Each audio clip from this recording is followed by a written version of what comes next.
Hello, Hello, this is the gentleman here, and welcome to the director's commentary on this train wreck of a pilot episode. Though I did like that bit with the windows. But yeah, so I figured I would do this because I have been working on episode 2 of Despoiled Heart, and I know I get the feeling. I mean, I hadn't had any explicit comments, but I do get the feeling that it's this whole thing. I've got 50% of it done, but it's been delayed for reasons I will not disclose. But it will come. So in the meantime, I thought I would do something for people who follow this series. You know, yeah. When I say people, I mean, like, 7 people. But yeah. So yeah, this is the Gentleman's Shadow creator. For future commentaries, I'll try and get voice actors and whoever else might have helped me on these videos to join me. So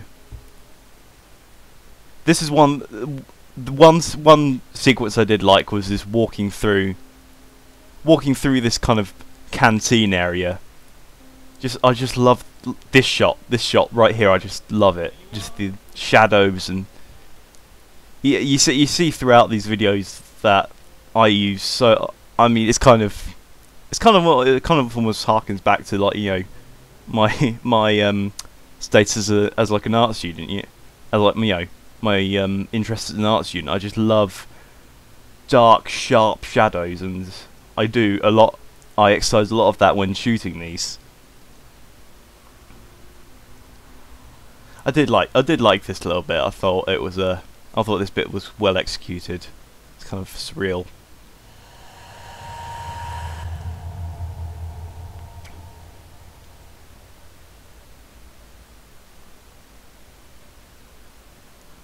This little sequence out here as well.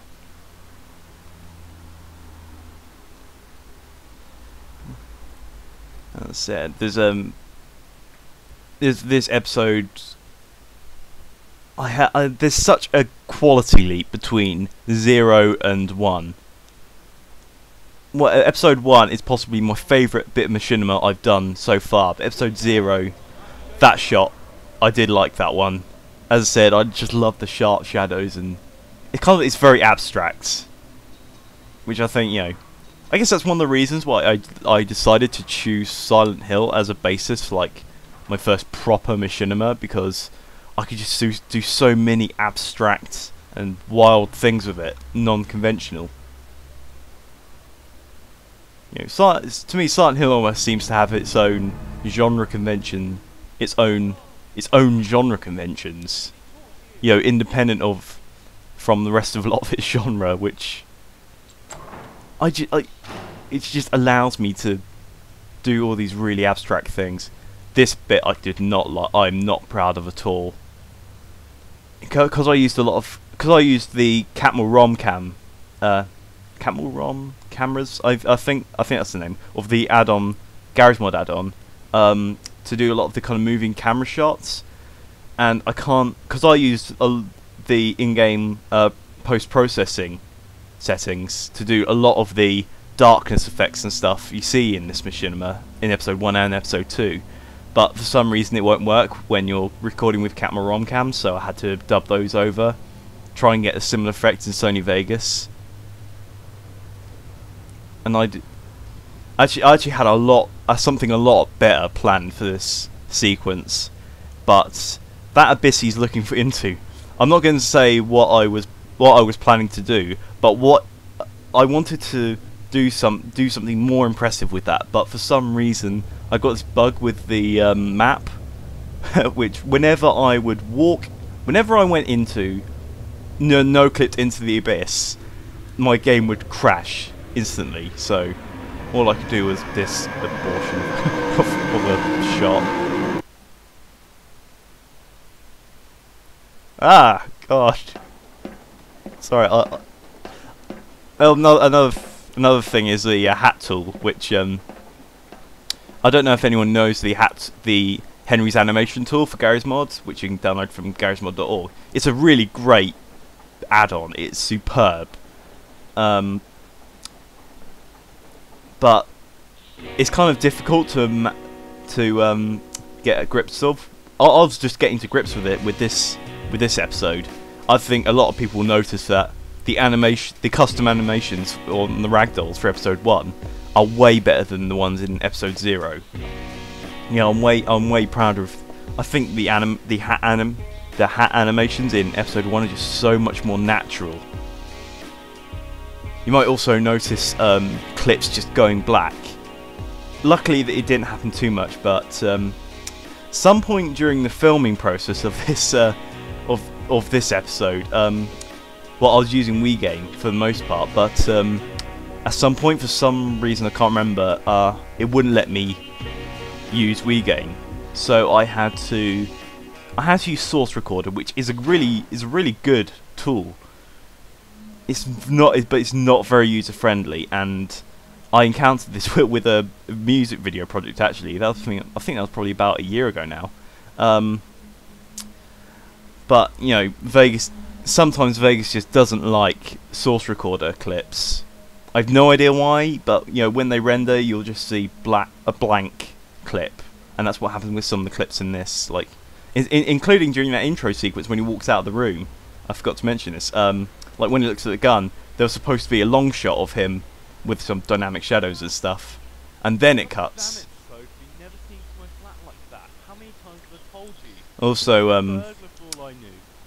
Also, you'll notice many people notice the skin on the Citizen reskin I used for him. I think this was at the time when Garry's Mod was slightly bugged, so the HDR reacted if you used the map with HDR, it reacted horribly with this reskin. That is why it looks like he's wearing a fucking neon suit. Which is kind of why I kind of changed the skin I used, which I kind of helped justify with the fact that you know, episode 1 takes place maybe a few days after this episode, so you know, what are the chances that he's going to be wearing the same clothes? So you know, I managed to.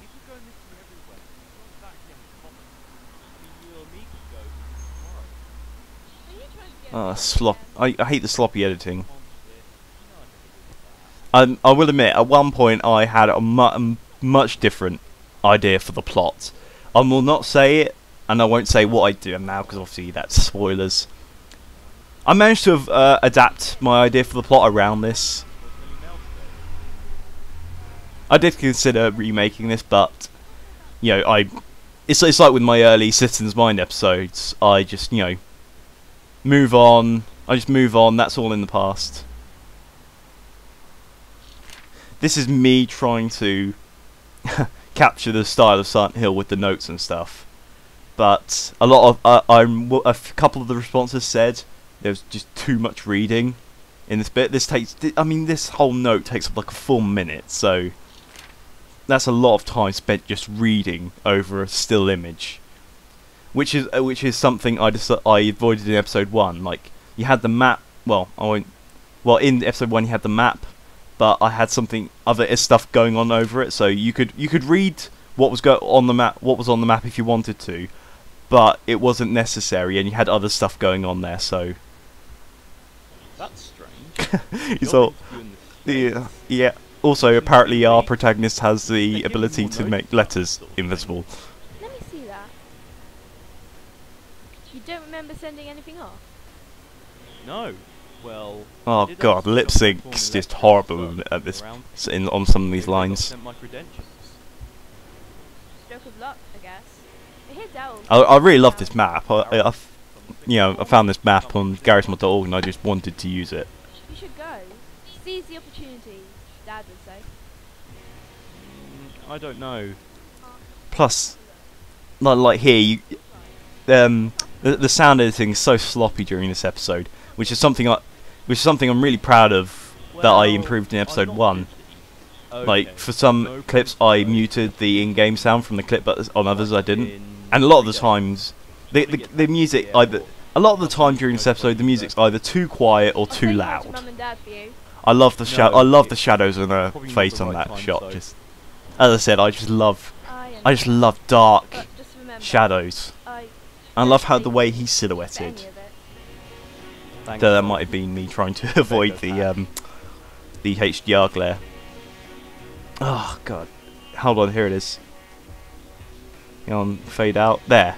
You can just see the cameras I set up, because what it was is that at the time I was having major problems with my laptop, and Source Recorder clips in Sony Vegas would lag horribly while editing, so a lot of the time I would only see the finished product, you know, as it was when it was rendered. Plus I'd also have problems with rendering, so I would have I just wouldn't want to render again, and I just had to leave it as it is. Episode 1 was a lot less trouble. So yes, yes, this has been the Gentleman Shadow, writer and director of Silent Hill Despoiled Heart, and I hope you've enjoyed this this video commentary, and look forward to episode 2, folks.